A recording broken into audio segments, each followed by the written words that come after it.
झारखंड में सुर्खियों में है जेएसएससी सीजीएल प्रश्न पत्र लीक मामला।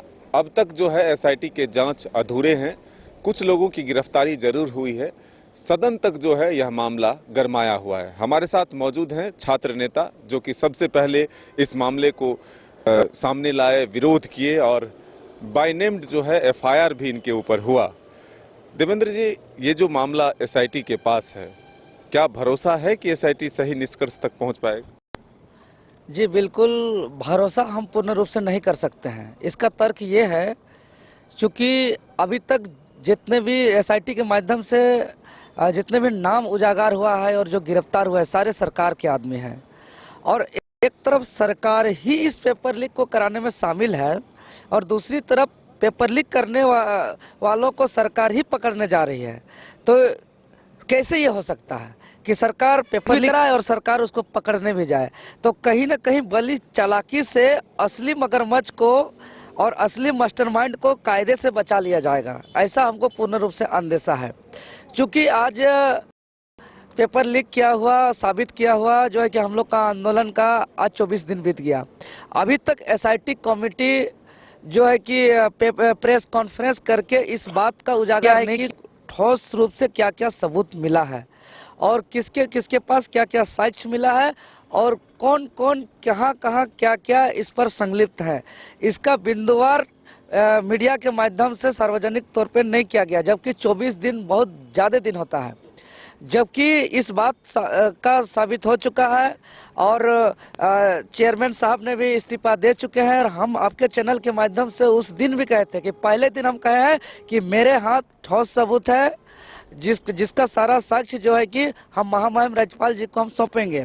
और हम सौंपे भी थे और सौंपने के पश्चात आपके चैनल के माध्यम से हम कहे भी थे कि बहुत बड़ा सनसनीखेज न्यूज आने वाला है कुछ दिन के अंदर।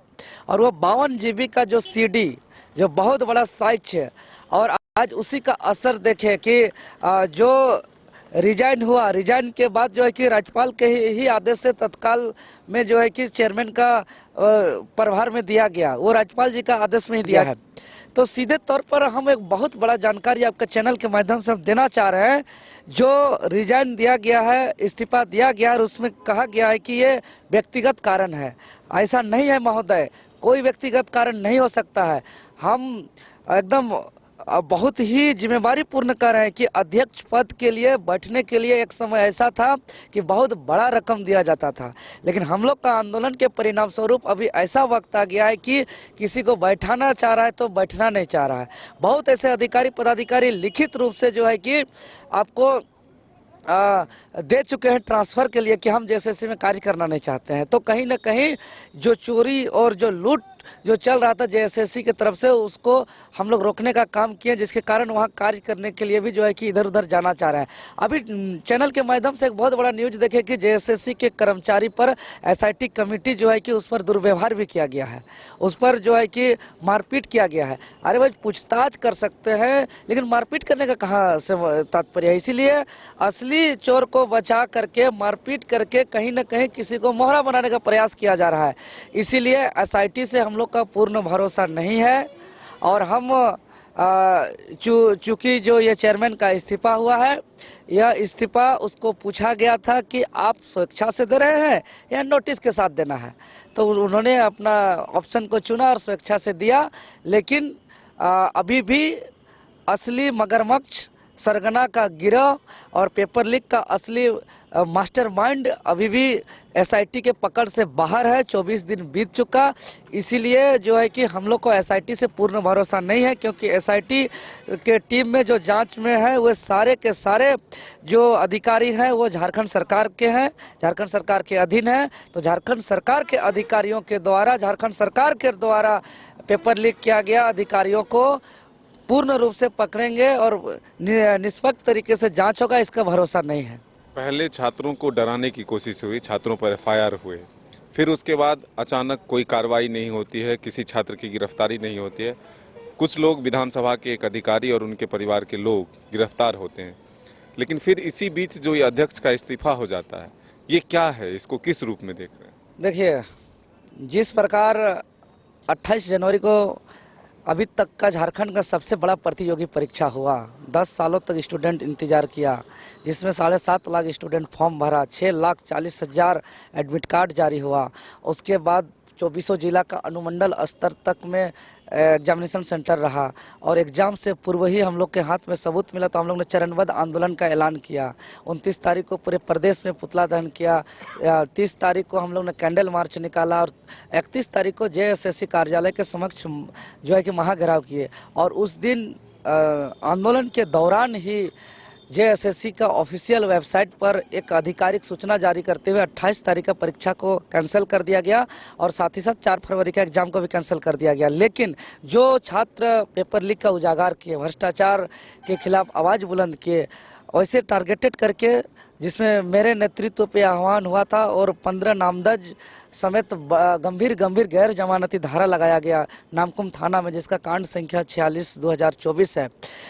और ऐसा धारा लगाया गया जिसमें मुख्य रूप से आईपीसी 147, 148, 149, 186, 188, आपका 307, 323, 332, 353, 426, 506, 508 prevention of damage to property act 3, इस तरीके से गंभीर धारा लगाया गया। अज्ञात के माध्यम से मुझे जान की मारने की धमकी भी दिया गया था।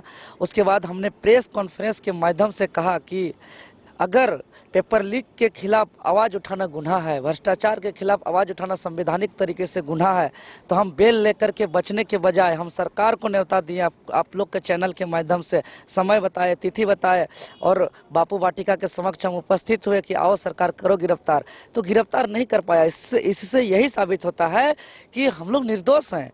तो ये सारे जो हम लोग के ऊपर धारा लगाया गया, ये सारे धारा पेपर लीक करने वालों पर लगना ही चाहिए अब, और जो है कि जो उजागर कर रहे हैं वैसे निर्दोष छात्रों पर जो है कि बरी करना चाहिए। और ये पूरे प्रकरण का जो है कि जांच के लिए सीबीआई इंक्वायरी होना चाहिए और इसको लेकर के हम लोग बहुत जल्द अब ट्विटर कैंपेन करने वाले हैं, जो आप लोग के चैनल के माध्यम से हैशटैग बता दिया जाएगा।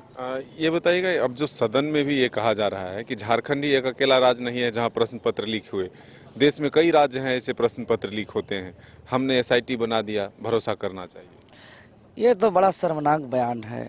अगर पेपर लीक होता है और यहाँ बड़ा दलील दिया जाता है कि यहाँ झारखंड प्रतियोगी परीक्षा विधेयक 2023 नकल विरोधी कानून का हवाला दिया जाता है, करोड़ रुपया जुर्माना का प्रावधान किया जाता है, उसके बावजूद पेपर लीक होता है और एसआईटी ने इस बात की पुष्टि की है कि 30 लाख रुपया में डील हुआ है और इस बात को राज्य के एक मुख्यमंत्री की तरफ से बयान आ रहा है कि ये कोई बहुत बड़ी बात नहीं है, नया बात नहीं है, और जगह होता है। तो इसके पीछे असर समझते हैं कि एक छात्र जो ग्रेजुएट तक पढ़ाई करता है, अगर एलकेजी से लेकर ग्रेजुएशन तक हम उसका किताब कॉपी क्लास का एडमिशन से लेकर सारा चीज़ जोड़ें तो करोड़ों रुपया खर्च होता है। 10 साल तक इस परीक्षा को लिखने के लिए जो है कि 4 बार फॉर्म भरा है, 8 बार एडमिट कार्ड जारी हुआ है, कितना बार जो है कि वो टेस्ट सीरीज ज्वाइन किया है, कोचिंग इंस्टीट्यूट ज्वाइन किया है, किताब लिया है, मॉक टेस्ट दिया है और 10 साल तक तैयारी किया है, लॉज हॉस्टल लाइब्रेरी में रहा है, दिन रात पढ़ाई किया है। इतना मुश्किल से जो है कि कभी एक छात्र जीवन कितना मुश्किल का दौर होता है कि भाई हम लोग उसको अभी बिता रहे हैं कि दाल रहता है तो नमक नहीं, नमक रहता है तो आलू नहीं, आलू रहता है तो मसाला नहीं, और एक इतना बड़ा आदिवासी मूलवासी का मुश्किल से जीने वाले छात्र का सपना को चूर चूर हो रहा है। और यहाँ के पेपर लीक करने वाले लोगों को कानूनन कार्रवाई करने के बजाय, उस पर निष्पक्ष जांच करने के बजाय बयान दिया जा रहा है कि बचाने का कोशिश किया जा रहा है, और ये कोई नया बात नहीं है और राज्य में भी हो रहा है। ये तो बड़ा शर्मनाक है। इस बयान का कड़ी निंदा करते हैं और उम्मीद करते हैं कि मुख्यमंत्री महोदय आगे ऐसा बयान न दे, अन्यथा राज्य के छात्र के प्रति बहुत गंदा मैसेज जा रहा है, गलत मैसेज जा रहा है। और ये ऐसा अगर होगा दोबारा तो आने वाले दिनों पर इस सरकार के खिलाफ जो है कि छात्र और सड़क पे उतरेंगे। तो बिल्कुल आपने सुना कि झारखंड में अब भी अभ्यर्थियों को इंतजार है एसआईटी की उस कार्रवाई की, जो सबसे ज़्यादा जो नेटवर्क है, जो क्वेश्चन लीक करने वाला गैंग है, जब तक नहीं पहुंचती है तब तक यह आंदोलन जो है रुकने वाला नहीं है।